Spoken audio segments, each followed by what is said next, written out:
आज south cinema industry की सबसे बड़ी फिल्म पुष्पा 2 रिलीज होने वाली है, लेकिन इससे पहले हम पुष्पा 1 की स्टोरी को शॉर्ट में समझेंगे।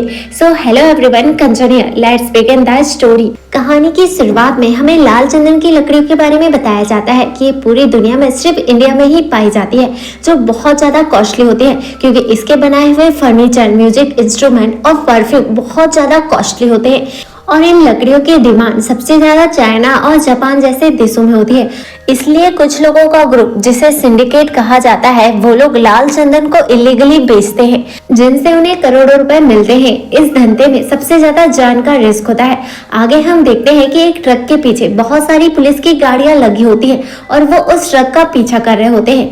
यहीं पर एंट्री होती है हमारे हीरो की, यानी कि पुष्पराज। साला झुकेगा नहीं। और यही हम देखते हैं कि पुष्पा उन पुलिस वालों को 10,000 की रिश्वत देता है, लेकिन वो मना कर देते हैं। और यहीं पर थोड़ा सा फाइट सीन दिखाया जाता है, जहां पर पुलिस वाले पुष्पा को फाइट करके अपनी कार में बैठा लेते हैं, लेकिन पुष्पा अभी भी अपनी रकम बढ़ाकर उन्हें 50,000 देने को कहता है, पर पुलिस वाले नहीं मानते। तभी पुष्पा कहता है कि वो हर एक बंदे का 1 लाख देगा। तभी पुलिस वाले अपनी गाड़ी रोक लेते हैं और पुष्पा को छोड़ देते हैं। और यहीं से सीन हमें प्रेजेंट का दिखाया जाता है, जहां हम पुष्पा को देखते हैं जो कि एक मजदूर है और वो कहीं भी मजदूरी करने के लिए तैयार हो जाता है जहां पर उसे ज्यादा पैसा मिलता है।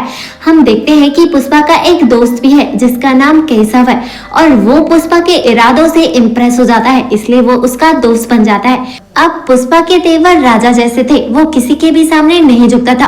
वो जहाँ पर मजदूरी करता था, जब उनका मालिक आता है और वो उसे सलाम नहीं करता तो मिल का मालिक उस पर गुस्सा होता है। इसलिए हम देखते हैं कि पुष्पा वहाँ की नौकरी छोड़कर चले जाता है। अब आगे हम देखते हैं कि पुष्पा एक खतरनाक काम करने वाला था, जहाँ पर उसे 1,000 रुपए दिन का मिलने वाला था, लेकिन यहाँ पर उसे वही काम करना होता है जहाँ पर उसे लाल चंदन की लकड़ियों को काट कर अपने मालिक तक पहुँचाना होता है, जिसका उसे 1,000 रुपए दिन तो मिलेगा, लेकिन अगर पुलिस के हाथों पकड़े गए तो जान तक का खतरा हो सकता है। लेकिन फिर भी पुष्पा इस काम को करने के लिए तैयार हो जाता है। अब अगले सीन में हम पुष्पा और कुछ मजदूरों को देखते हैं जो उसी जंगल में लकड़ियां काट रहे होते हैं। तभी वहाँ पर एक पुलिस ऑफिसर की एंट्री होती है जिसका नाम गोविंद है और वो ऐसे स्मगलर्स को पकड़ने में एक्सपर्ट है और कई ऐसे स्मगलर्स को उन्होंने जेल की सलाखों के पीछे डाला है। अब जैसे ही पुलिस वाले वहाँ पर आते हैं, सभी मजदूर वहाँ से भागने लगते हैं, लेकिन पुष्पा उन्हें समझाता है और वहीं पर रोक लेता है और उन्हें एक प्लान समझाता है। अब जैसे ही पुलिस वाले आते हैं, सभी लोग वहाँ पर बैठे होते हैं। जब वो पुलिस वाले अपने चारों तरफ नजर दौड़ाते हैं तो उन्हें किसी भी प्रकार की कोई भी लकड़ी वहाँ पर नहीं दिखाई देती। तभी हम देखते हैं कि वो पुलिस वाले उन्हें डराने धमकाने लगते हैं, लेकिन पुष्पा उनसे कहता है कि तुम 4-5 पुलिस वाले हो और हम 60 मजदूर, तो तुम्हारी भलाई इसी में है कि तुम यहाँ से चुपचाप चले जाओ। और होता भी ऐसे ही है। सभी पुलिस वाले उनसे डरकर वहाँ से चले जाते हैं और पुष्पा सभी मजदूरों का लीडर बन जाता है। इसके बाद हम देखते हैं कि उनका काम बहुत ही तेजी से चलने लगता है।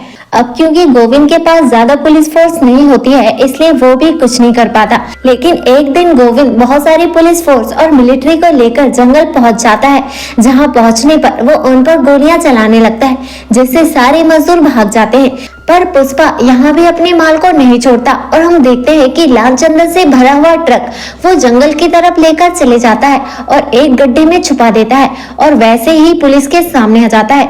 इसके बाद हम देखते हैं कि पुलिस वाले उसे पकड़कर जेल ले जा लेते हैं और उसकी बहुत ज्यादा धुलाई करते हैं, लेकिन मजाल हो किसी की कि पुष्पा के मुंह से उप तक निकला हो, मतलब पुलिस वाले उसे मार मार कर थक जाते हैं, लेकिन वो अपना मुंह नहीं खोलता। पुष्पा बोलना कभी बंद नहीं करता था, उसकी बोलती सिर्फ एक ही जगह बंद होती थी, जब उसके पिताजी की बात होती थी। और यहीं पर हमें पुष्पा के पास्ट को दिखाया जाता है, जहाँ पर उसकी माँ एक आदमी से प्यार करती थी और वो आदमी भी उसकी माँ से प्यार करता था और इसी वजह से पुष्पा हुआ था, लेकिन वो दोनों आपस में शादी नहीं कर पाते, इसलिए सभी लोग पुष्पा को नाजायज कहते थे और यही बात पुष्पा को सबसे ज्यादा खटकती थी।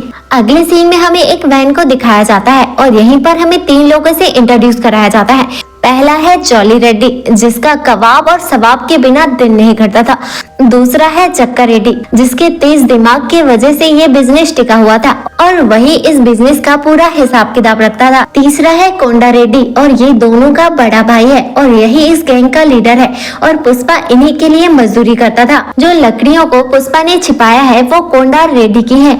अब जैसे ही इन लोगों को पता चलता है कि एक मजदूर ने उन लकड़ियों को कहीं छुपा दिया है और पुलिस के सामने अपना मुंह नहीं खोला है, इसलिए हम देखते हैं कि कोंडा रेड्डी की गैंग उससे मिलने के लिए पहुंच जाती है और उससे उस लकड़ियों के बारे में पूछती है, लेकिन पुष्पा इसके बदले में उनसे 5 लाख रुपए मांगता है और हम देखते हैं कि कोंडा रेड्डी की गैंग भी मान जाती है और उसे 5 लाख रुपए दे देते हैं और हम देख पाते हैं कि जिस वैन में उसे लेकर आए थे वो वापस से उसे उसी वैन में नहीं ले जाते। इसलिए हम देखते हैं कि पुष्पा तुरंत अपने लिए 5 लाख की एक लाल वैन खरीद लेता है। अब अगले सीन में हम कोंडा रेड्डी को देखते हैं जो अपने आदमी पर बहुत ज्यादा गुस्सा होता है क्योंकि उसकी सारी लकड़ियां पुलिस पकड़ ले रही थी। तभी पुष्पा कोंडा रेड्डी को अपना प्लान बताता है और कहता है कि अगर इस तरीके से हम लकड़ियों को ले जाएंगे तो जिंदगी में कोई भी हमारी लकड़ियों को नहीं पकड़ पाएंगे। इसलिए हम देखते हैं कि कोंडा रेड्डी इस प्लान को मान लेते हैं और आगे हम देख पाते हैं कि कोंडा रेड्डी पुष्पा को स्मगलिंग का काम सौंप देता है और हम देखते हैं कि पुष्पा अब नए नए तरीकों से अपने प्लान को एग्जीक्यूट करने लगता है। कभी वो दूध के टैंक में लकड़ियों को भर के ले जाता था, कभी बारातियों के ट्रक में तो कभी एम्बुलेंस में, इसलिए उनकी लकड़ियां कभी भी नहीं पकड़ी जाती थी और इस तरह से वो सारे चेक पॉइंट पार कर लेते थे। अगले सीन में हम श्रीवल्ली नाम की एक लड़की को देखते हैं जिसे देखते ही पुष्पा अपना दिल दे बैठता है और उसे उससे पहली नजर वाला प्यार हो जाता है। वहीं श्रीवल्ली उनके ही साथ काम करने वाले एक मजदूर की बेटी थी। अब हम देखते हैं कि पुष्पा दिन भर श्रीवल्ली के पीछे लगा रहता था कि वो उसे एक बार पलटकर देख तो ले। इधर हम श्रीवल्ली को देखते हैं जो एक बार पुष्पा को पलटकर तक नहीं देखती। एक दिन ऐसे ही श्रीवल्ली और उसकी दोस्त फिल्म देखने के लिए जाते हैं और उन्हें कुछ पैसे कम पड़ जाते हैं, इसलिए हम देखते हैं कि केशव उन्हें 1000 रुपए देते हैं और कहता है कि इसके बदले में तुम्हें पुष्पा को एक बार पलटकर हंसकर देखना होगा और हम देखते हैं कि श्रीवल्ली भी मान जाती है और वो ऐसा ही करती है। तभी हम देखते हैं कि पुष्पा ये देखकर बहुत ही खुश हो जाता है और वो तुरंत ही श्रीवल्ली से बात करने के लिए पहुंच जाता है। वहाँ पर श्रीवल्ली बता देती है कि उसे इसके बदले में 1000 रुपए मिले थे और अब हम देखते हैं कि पुष्पा बहुत ज्यादा गुस्सा हो जाता है और वो जाकर केशव को बहुत ज्यादा पीटता है। अब अगले सीन में एक नया कैरेक्टर इंट्रोड्यूस होता है जिसका नाम है मंगल चीनू और इसी के नीचे कोंडा रेड्डी की गैंग काम करती थी और हम देखते हैं कि वो आकर कोंडा रेड्डी से मिलता है और उससे कहता है कि वो अपनी लकड़ियों को एक सुरक्षित जगह पर रखेगा और उन लकड़ियों की रक्षा के लिए उसे एक अच्छा बंदा चाहिए। इसके बाद हम देखते हैं कि कोंडा रेड्डी की नजर में सिर्फ एक ही इंसान था, वो था पुष्पा, इसलिए कोंडा रेड्डी ये जिम्मेदारी पुष्पा को सौंप देता है। आगे हम देखते हैं कि श्रीवल्ली के पिता और कुछ साथियों ने गोडाउन के माल के बारे में पुलिस को इन्फॉर्मेशन दे दी थी, इसलिए पुलिस वहां पर रेड मारने वाली थी। इसलिए हम देखते हैं कि पुष्पा उस लाल चंदन की लकड़ियों को नदी में बहा देता है। इधर केशव डैम के गेट के पास आकर गेट को बंद करवा देता है, इससे वो सारी लकड़ियां बहने से बच जाती है। अब जैसे ही गोडाउन में पुलिस आती है तो उन्हें वहां पर लकड़ियां नहीं मिलती।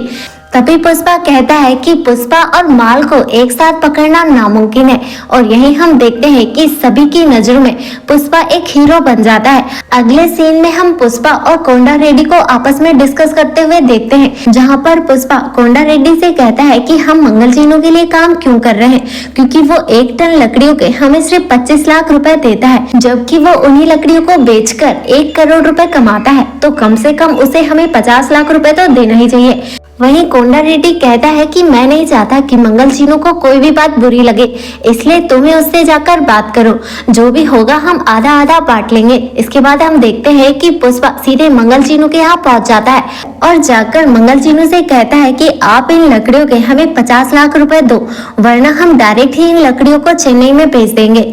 लेकिन इसके जवाब में मंगल चीनू कहता है कि उन लकड़ियों को आगे पहुंचाने के लिए उसे 15 चेक पोस्ट को पार करना होता है, इसलिए उन्हें बहुत सारे पैसे पुलिस वालों को खिलाना पड़ता है। इसलिए मंगल चीनू अपने रेट को बढ़ाने से इनकार कर देता है। तभी हम पुष्पा को देखते हैं जो उनके ही फोन से मुर्गन को कॉल करता है और उन्हें चंदन की लकड़ियों को खरीदने के लिए ऑफर करता है। तभी हम मंगल चीनू के लोगों को देखते हैं जो पुष्पा को मारने लगते हैं, लेकिन पुष्पा उनकी ही धुलाई कर देता है। अब अगले सीन में हम पुष्पा को चेन्नई में देखते हैं, जहां वो मुर्गन से लाल चंदन की लकड़ियों का सौदा करता है और अब से वो डायरेक्ट ही मुर्गन को लकड़ियां बेचेगा। इसके बाद पुष्पा कोंडा रेड्डी को कॉल करता है और कहता है कि अब से वो अपने माल को सीधे मुर्गन के पास ही बेचेंगे। हम देखते हैं कि कोंडा रेड्डी काफी ज्यादा गुस्सा होता है, लेकिन जब पुष्पा बताता है कि मंगल चीनू इसके बदले में हमें 25 लाख देता था, वहीं पर मुर्गन हमें 1 करोड़ देगा, इसलिए हम देखते हैं कि कोंडा रेड्डी भी मान जाता है। अगले सीन में हम जॉली रेड्डी को देखते हैं, जिसने श्रीवल्ली के फादर को पकड़ लिया था, क्योंकि उसे पता चल गया था कि श्रीवल्ली के पिता ने ही वो इन्फॉर्मेशन को लीक किया था।